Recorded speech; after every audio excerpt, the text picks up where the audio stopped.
इसमें मुंबई में है। मुंबई में मेरे साथ में है निकोलस अल्मेडा।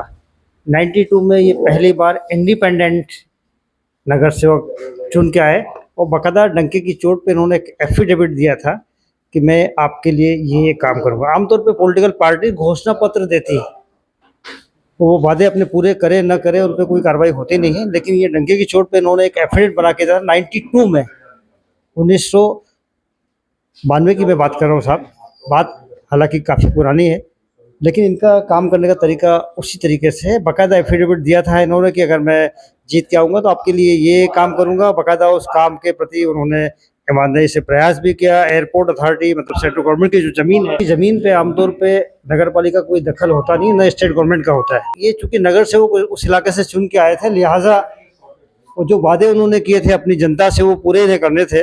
लिहाजा उनकी खातिर इन्होंने सभागृह, बीएमसी का जो सभागृह है वहाँ पे खुद के ऊपर केरोसिन डालकर अपनी आत्मदाह करने की कोशिश की थी, क्योंकि बीएमसी वहाँ पे कार्रवाई नहीं कर पाई थी। बाकी में बाद में काफ़ी हद तक इन्हें अपने इलाके में काम करने का मौका मिला और सारी चीज़ें सॉर्ट आउट हुई। आज भी उसी तरीके से फाइटर अंदाज में ये फाइट कर रहे हैं। साहब आपने मीठी नदी का एक मुद्दा उठाया है, काफ़ी करप्शन हुआ है, ये भी आपका दावा है?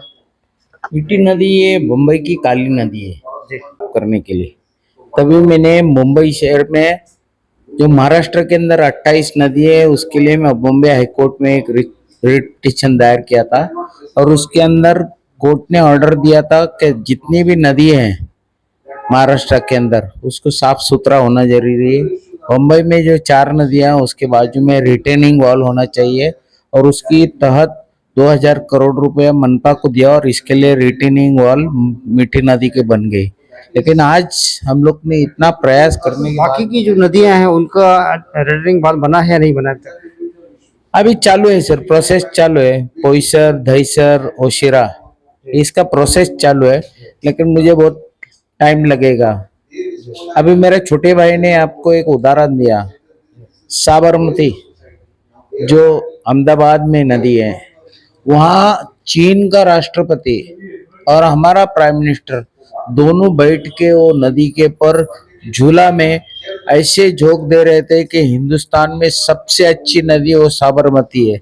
अगर साबरमती नदी अगर महाराष्ट्र के अंदर ये मीठी रिवर को ट्रांसलेट कर सकता है तो मुझे लगता है मुंबई का विकास होएगा, विनाश नहीं होएगा। मोदी जी आप थोड़ा इनको बोलो, हमारा चीफ मिनिस्टर फडणवीस को, कि इधर क्या चल रहा है, ये खाली है ना दिखावा चल रहा है। अभी मीठा नदी का इंस्पेक्शन होगा, सब नगर सेवक, आमदार, खासदार सब आते थे मीठा नदी पे, बड़े बड़े टीवी के टीम और रिपोर्टर लोग को लेके आते थे, लेकिन सिर्फ कागज पे है। ये सब कागज पे है, कोई इन डेप्थ स्टडी नहीं करता है और खाली बोलता है कि मीठा नदी साफ है। मीठा नदी बिल्कुल साफ नहीं है। अभी हम लोग ने 4 दिन पहले एक टीवी के ऊपर रिपोर्ट दिया था, उस टाइम में मैंने भाई को बोला ये क्या है, बफर जोन के अंदर है। अगर हमारा मुंबई शहर के अंदर तानसा मेन लाइन के पर जो 10 मीटर के अंदर 18,000 झोपड़े आपने निकाले, उसको शिवाजी का पुतले को भी आपने नहीं छोड़ दिया हमारे पाइपलाइन पे, तो यहाँ अभी बिल्डिंग कैसे बन रही है? ये तो 4 मीटर के अंदर बन रही है, ये टोटल वायलेशन है। कितना है इसका पैसा किधर गया? हजारों करोड़ रुपए की प्रॉपर्टी तुम कर रहा है और बफर जोन को ये कर रहा है। तो इन्होंने बरोबर बताया कि मद्रास के अंदर अडियार नदी है, जो फ्लड हो गया था, वो फ्लड होने के टाइम में अडियार नदी का रिपोर्ट था कि उसके बाद में रिटेनिंग वॉल बनाओ, बफर जोन बनाओ। बफर जोन इसके लिए बनाते हैं कि वहां से हमारे ट्रक्स जो सिल्ट निकालने के लिए पोकलेन जाता है, जो कुछ मलबा निकालने के लिए लो साधन जाता है, उसको एक बफर जोन के अंदर जरूरी जाना है। लेकिन मुंबई शहर में बफर जोन -डिग्री में, +डिग्री में नहीं। और मीठा नदी का एक यह है वैशिष्ट है कि रनवे के नीचे से बहता, वो सार एयरपोर्ट के रनवे के नीचे से मीठा नदी बहता, चालू होता है बिहार लेक से और वैसा मरोल होके फिर बाद में T2 टर्मिनल होके हमारा जो एयरपोर्ट का रनवे है उसको होके फिर कुर्ला, फिर बाद में धारावी और फिर महिम। बहुत ही वाइटल इन्फॉर्मेशन दी है निकोलस अल्मेडा ने ये जो मीठी नदी है सहार इंटरनेशनल एयरपोर्ट के नीचे से गुजरती है। एक दिन में कितनी फ्लाइट गुजरती होगी साहब यहाँ से? हजार के ऊपर से, 1000 के ऊपर से फ्लाइट्स उतरती चढ़ टेक ऑफ करती है। रोजाना 1000 से ऊपर फ्लाइट जो है सहार इंटरनेशनल एयरपोर्ट आती है जाती है। अब सोचिए कितना सेंसिटिव मामला है कि मीठी नदी इंटरनेशनल एयरपोर्ट के रनवे के नीचे से गुजरती है, और ऐसे हालात में अगर मान लो बफर जोन में जो गलत तरीके से निर्माण कार्य होगा, आमतौर पे क्या होता है कि 10 मीटर के अंदर में कोई निर्माण कार्य नहीं होना चाहिए, ऐसा गवर्नमेंट का नियम है। उसकी वजह ये बताइए कि साफ सफाई के लिए जो उनके ट्रॉलर वगैरह है, जो भी ट्रक वगैरह है, उनके आने जाने के लिए वो जगह होना चाहिए, वहां पे कोई निर्माण कार्य नहीं होना चाहिए। आपने बताया कि कोई निर्माण कार्य भी हुआ है, वहां पे बड़ी बड़ी होटल्स बनी है।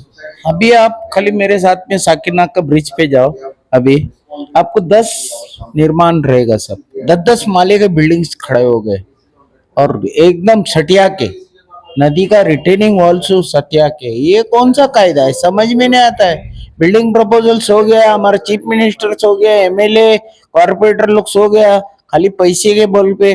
और मीठा नदी जो रनवे के नीचे से वो सालों से बह रही है, लेकिन एक दिक्कत है, क्या हमको मीठा नदी अगर साफ करने का रनवे के उस साइड में, तो एयरपोर्ट अथॉरिटी का परमिशन लेना मांगता है। वो फिर ये रिस्ट्रिक्टेड जोन के अंदर तुमको परमिशन नहीं है नदी साफ करने के लिए, ना खुद करते एयरपोर्ट वाले, ना एमएमआरडी वाले करते, ना बीएमसी को करने देते। 2005 की अब बात करें, जब अपना मुंबई डूब गई थी, क्या उस समय एयरपोर्ट का क्या सीन था? एयरपोर्ट में भी पानी आया था उस समय? एयरपोर्ट डूब गया था सर, एयरपोर्ट के अंदर भी 3 फीट पानी था, हमारे बस्ती के अंदर डूब गया था, बम्बई शहर डूब गया था। आने वाले दिन के अंदर अगर ऐसा ही रिक्लेम किया तुमने जमीन का, अभी देखो कोस्टल रोड बनता है, उधर भी भराव है, शिवाजी का पुतला बनाने वाला है समुद्र के अंदर, उधर भी भराव करने वाला है। तो दरिया से और समुद्र से खेलो मत, पानी से। ये आज तुमने इधर भराव किया तो दूसरा जगह तुमको मारेगा। जो लोग मुंबई के हैं उनको अच्छी तरीके से पता है, आज से 20 साल पहले 26 जुलाई को क्या हुआ था, किस तरीके से मुंबई डूबी थी। मैं खुद भुक्तभोगी हूँ अपने लाइव इंडिया चैनल से। शाम के समय जब मैं निकल के प्लेटफॉर्म, दादर प्लेटफॉर्म पे आया, मुझे जाना था नाला सुपारा, मेरे सामने धीरे धीरे धीरे पटरियां के बाद में ट्रेनों का आना जाना रुक गया। आमतौर पे 3 फीट, 2-2.5 फीट जब पानी होता है तब तक तो ट्रेन चल जाती है, लेकिन उसके बाद वो ट्रेनों की आवाजाही रुक जाती है। मेरे सामने धीरे धीरे धीरे पूरा प्लेटफॉर्म डूबा। 26 तारीख में इसलिए याद है मुझे अच्छी तरह से, आज इसलिए कि 27 तारीख को मेरा बर्थडे था, और मेरे घर वालों ने बड़ी तैयारी करके रखी थी। रात को 12 बजे हम लोग सेलिब्रेट करने वाले थे, सारे मित्र मेरे घर पे जमा थे, लेकिन उस समय नेटवर्क था, मेरी बैटरी खत्म हो गई थी। पूरी रात मैंने गुजारी थी दादर। मुझे इस तरीके से याद है किस तरीके से मुंबई डूबी थी, किस तरह से हजारों लाखों लोगों को तकलीफ से गुजरना पड़ा। एयरपोर्ट डूब गया साहब, इंटरनेशनल एयरपोर्ट डूब गया, 3 फुट पानी था।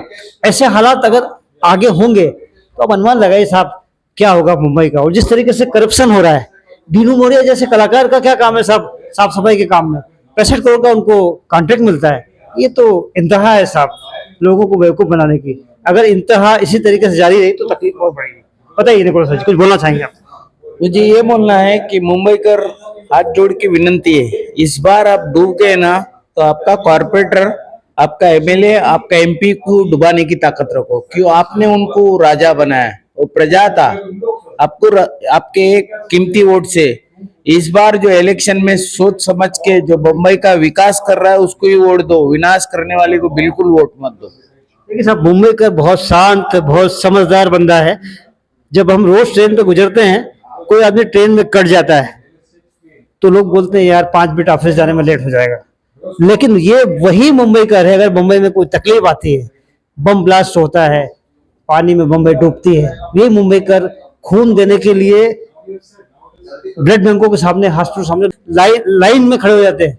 ये वो जज्बा मुंबई करों का साहब। मुंबई कर के धैर्य की परीक्षा मत लीजिए। मुंबई कर का जिस दिन दिमाग ठसका तो बहुत तकलीफ हो जाएगी सरकार के लिए। समय है, वक्त है, सुधर जाओ ऑफिसरों, सुधर जाओ। कॉमन मैन मुंबई करों की परीक्षा मत लो, उनके धैर्य को मत आजमाओ। इस बार अगर मुंबई डूबी तो ये मुंबई कर सरकार का बीएमसी का क्या हाल करेंगे उसके लिए वे खुद जिम्मेदार होंगे। फिलहाल के लिए बस इतना ही। मेरे सहयोगी भालचंद नेमाने के साथ हितेंद्र पवार, जैन 24 मुंबई।